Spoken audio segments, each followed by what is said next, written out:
अस्सलाम वालेकुम दोस्तों। 1990 में शाया होने वाला एक नॉवल जुरासिक पार्क, जिसे माइकल क्रिस्टन ने लिखा और पूरी दुनिया में मशहूर हुआ, जिसकी कहानी इंसान के बनाए हुए कुछ क्लोन डायनासोर के गिर्द घूमती है, जिसको इंसान ने एक जुरासिक पार्क नामी एरिया में रखा होता है, जो सिक्योरिटी सिस्टम को तोड़कर उस पार्क की हदूद से बाहर निकल जाते हैं और तबाही मचा देते हैं। और फिर इसी नॉवल की कहानी को 1993 में हॉलीवुड की फिल्म जुरासिक पार्क में फिल्माया गया, जिसने बॉक्स ऑफिस के रिकॉर्ड तोड़ डाले और दुनिया में डायनासोर्स के माजी को लोगों ने हकीकी रंग में देखने का एक्सपीरियंस किया, जो कुछ लोगों के लिए बहुत डरावना और कुछ लोगों के लिए बहुत दिलचस्प था। लेकिन क्या आप सोचते हैं कि ये महज एक नॉवल और एक फिल्म तक ही महदूद रहा? नहीं जनाब, हजरत इंसान बहुत अरसा से जुरासिक पार्क नॉवल और माइकल क्रिस्टन के किए गए हाइपोथेसिस को बहुत संजीदगी से लिए हुए है और बहुत से माहिरीन साइंसदान और माइक्रोबायोलॉजिस्ट इस हाइपोथेसिस को हकीकत बनाने में लगे हैं। और दोस्तों, हैरान कर देने वाली बात यह है कि इंसान डायनासोर को दोबारा दुनिया में लाने के बहुत करीब पहुंच चुका है और हो सकता है कि आने वाली कुछ दहाइयों तक लोगों के हाथों में पालतू कुत्तों के साथ साथ पालतू डायनासोर्स भी घूमते फिरते नजर आएं। लेकिन अगर आपके पास $10 लाख हैं तो आप इस सोच को हकीकत का रूप देने में पहले शख्स भी बन सकते हैं। दोस्तों, $10 लाख की क्या कहानी है और आज का इंसान डायनासोर्स को दोबारा दुनिया में लाने के कितना करीब पहुंच चुका है, इसकी होशरुबा हकीकत आज हम बताएंगे आपको इस वीडियो में। लेकिन इससे पहले अगर आपने हमारे चैनल हकीकत जानो को सब्सक्राइब नहीं किया तो बराह करम सब्सक्राइब ज़रूर कर लीजिएगा और साथ ही साथ बेल के निशान को भी दबा दें, ताकि ऐसी ही हकीकत से भरी वीडियोस का नोटिफिकेशन आपको मिलता रहे। दोस्तों, 1980 की दहाई में ही क्लोनिंग के अमल पर इंसान ने तहकीक शुरू कर दी थी। क्लोनिंग से मुराद किसी भी जानदार के डीएनए और जीन को लेकर उसी के एक हमशक्ल जानदार को पैदा करना है, जो रंग ढंग और खुसूसियात से बिल्कुल उसके जैसा हो। और फिर एक दिन इंसानी तहकीक ने हकीकत का रूप धारा और 1996 में एक डॉली नामी भेड़ को कामयाबी से क्लोन किया गया,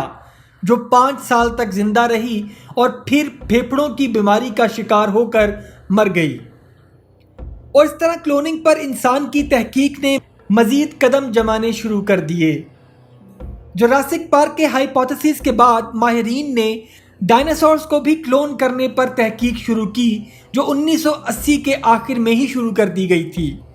अमेरिका के इलाके मोंटाना स्टेट यूनिवर्सिटी के कुछ माहिरीन रिसर्चर्स ने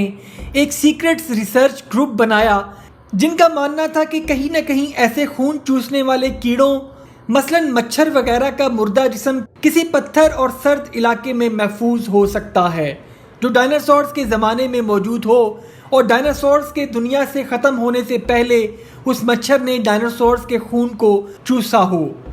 जिसके खून की बाकियात अभी भी उसके स्टोमक में मिल सकती हैं, क्योंकि कई ऐसे पत्थरों में करोड़ों साल पहले के खून चूसने वाले कीड़ों की बाकियात महफूज हैं, जो मुख्तलिफ ममालिक की लेबॉर्ट्रीज में महफूज हैं। और 15 साल तक माहिरीन डायनासोर्स के मिलने वाले फॉसिल से डायनासोर्स के नमूने लेने की कोशिश करते रहे, लेकिन उनको नाकामी का सामना करना पड़ा। फिर एक पैलेंटोलॉजिस्ट मैरी श्वाइजर अपने खोज के दौरान एक डायनासोर्स के फॉसिल में से कुछ डीएनए, खून की नालियां और कुछ प्रोटीन बरामद करने में कामयाब हो गई। लेकिन ये सब मटेरियल डायनासोर्स को दोबारा जिंदा करने के लिए नाकाफी था। उसके बाद मैनचेस्टर के कुछ रिसर्चर्स ने यह भी लिखा कि डायनासोर्स की कुछ ऐसी इकसाम के फॉसिल्स भी मिले हैं जिनके उड़ने वाले पर भी थे और वो उड़ सकते थे।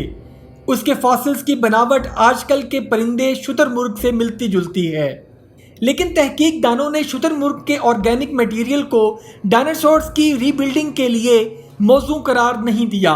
और उसके बाद ऑस्ट्रेलियन माहिरीन ने डायनासोर्स के फॉसिल्स में से डीएनए तलाश करने की बहस को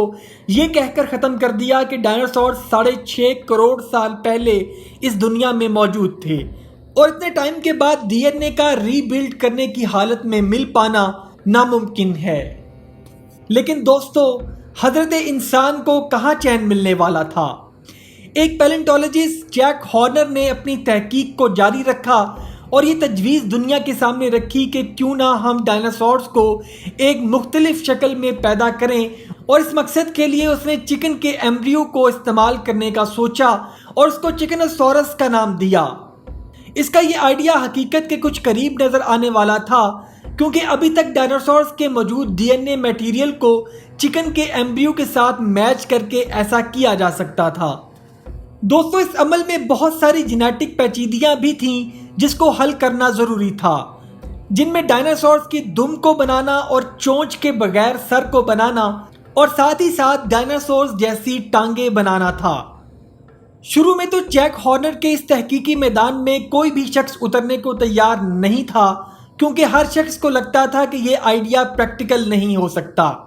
لیکن پھر 2015 میں اس کے دو شاگردوں ہارورڈ یونیورسٹی کے ارہت ایبزنوف اور شکاگو یونیورسٹی کے بھرت جان بھولر نے اپنے استاد کی بات کو سچ کر دکھایا اور چکن کے ایمبریو سے ریپٹائل فیسز کے جاندار پیدا کرنے میں کامیاب ہو گئے۔ چونچ کے بغیر ریپٹائل کو چکن کے ایمبریو کے ذریعے پیدا کرنے میں وہ اس طرح کامیاب ہوئے کہ انہوں نے اپنے ایکسپیریمنٹ میں ایمبریو کے اندر اس پروٹین کی گروتھ کو ڈیولپ نہیں ہونے دیا جو چونچ کو بنانے میں اہم کردار ادا کرتا ہے، اور اس کے بعد اس کے اندر دانت بننے کی تحقیق کو وہ پہلے ہی کامیابی سے پورا کر چکے تھے، جو 2006 میں یونیورسٹی آف وسکونسن کے ایک ریسرچر میتھیو ہیرس نے کامیابی سے کی تھی۔ لیکن ڈائناسورز کے سخت نوکیلے دانتوں کے غلاف پر تحقیق ابھی باقی تھی، جو جیک ہارنر کے مطابق زیادہ مشکل کام نہیں ہے۔